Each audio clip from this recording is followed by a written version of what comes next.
এই দূরে দেখা যাচ্ছে অনেক লোক এখনো আসছে, সেই বাংলাদেশিরা আবার আক্রান্ত করার চেষ্টা করছে। আমরাকে যদি অর্ডার দেয় তাহলে আমরা যেতে প্রস্তুত, আমাদের অনেক লোক দাঁড়িয়ে আছে। বাংলাদেশ কতটা নির্লজ্জ দেশ যে তারা নিজের দেশের নাগরিককে ওরা গ্রহণ করতে চাইছে না।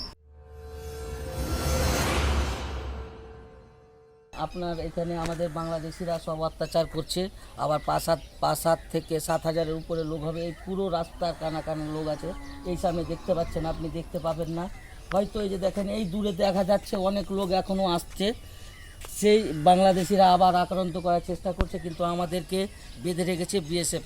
আমরাকে যদি অর্ডার দেয় তাহলে আমরা যেতে প্রস্তুত, আমাদের অনেক লোক দাঁড়িয়ে আছে কিন্তু যেতে পারছে না। ওরা কি কারণে এসছে? ওরা কি কারণে এসছে আমরা কারণটা বুঝতে পারছি না, কিন্তু ওরা যা এর আগে রাস্তাটা হতে দেবে না মনে হয়, এই সব বুঝতে পারছি। বিএসএফও এখনও গেছে, আমাদের বিএসএফ এখন বলছে তোমরা এখন দাঁড়িয়ে থাকো, এখন উত্তেজনা হতে হবে না। এই জন্য আমরা ছাদ থেকে দেখছি বা রাস্তার ধারে ধারে অনেকগুলো লোক দেখছে। দেখেন আপনারা দেখতে পাবেন, আমরা দেখাতে পারছি না বেশি কিছু, কেন আমরা অনেক দূর থেকে জুম করে ভিডিওটা করা যাচ্ছে। এখন আমরা রয়েছি সুখদেবপুর বর্ডারে, মানে আমাদের গ্রামে।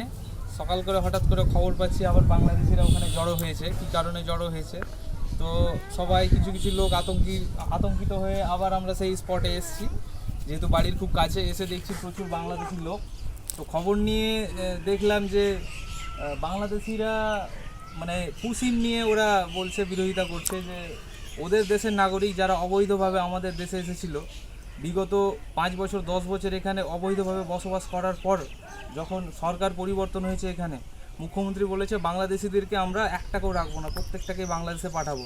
তো বিভিন্ন সীমান্ত দিয়ে ওদেরকে বাংলাদেশে পাঠানোর একটা পরিস্থিতি চলছে, কিন্তু ওরা সেই অবৈধ, আমাদের এখানে অবৈধ, কিন্তু বাংলাদেশে তো তারা বৈধ, বাংলাদেশের নাগরিক। কিন্তু বাংলাদেশ কতটা নির্লজ্জ দেশ যে তারা নিজের দেশের নাগরিককে ওরা গ্রহণ করতে চাইছে না, সেটা নিয়েই ওখানে ওরা বিক্ষোভ করছে, আন্দোলন করছে। সম্মানীয় শুভেন্দু অধিকারী মহাশয়ের নেতৃত্বে যে পশ্চিমবঙ্গ সরকার, এই সরকার প্রথমেই আমাদের পশ্চিমবঙ্গ সহ সারা দেশকে সুরক্ষিত করবার উদ্দেশ্যেই প্রথমেই হচ্ছে যে আমাদের এই 569 কিলোমিটার যে জমি, সেই জমি হস্তান্তর করেছেন, বিএসএফকে দেওয়া হয়েছে। ইতিমধ্যে কাজ শুরু হয়েছে, কিন্তু যেটা আপনারা বলছেন যে ইতিপূর্বেও ওখানে বাংলাদেশের পক্ষ থেকে আপত্তি ছিল সুখদেবপুরে, এবারেও তারা হচ্ছে যে দলবল নিয়ে তারা আপত্তি করছেন, অর্থাৎ তারা গণ্ডগোল পাকানোই হচ্ছে তাদের কাজ।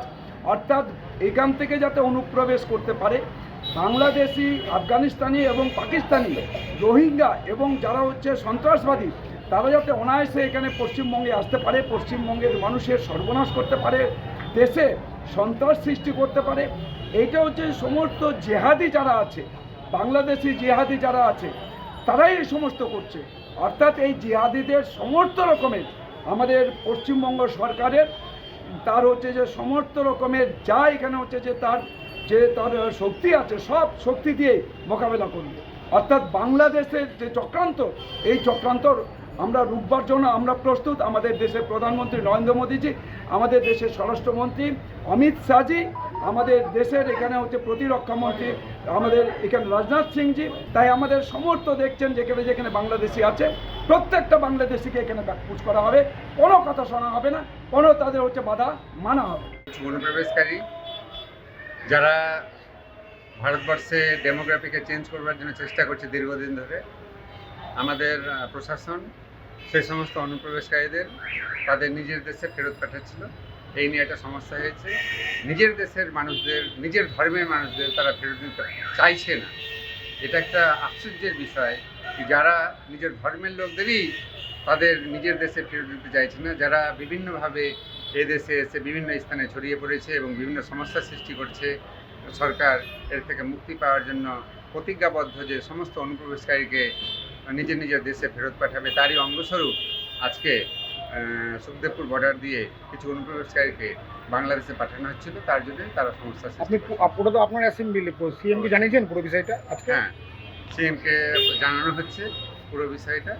বর্তমানে পরিস্থিতি স্বাভাবিক আছে, তবে ওই দিককার বাংলাদেশের প্রায় 1000 জনগণ তারা এসে বিএসএফ এবং আমাদের শান্তপ্রিয় যে ভারতবাসী তাদেরকে ডিস্টার্ব করার চেষ্টা করছে।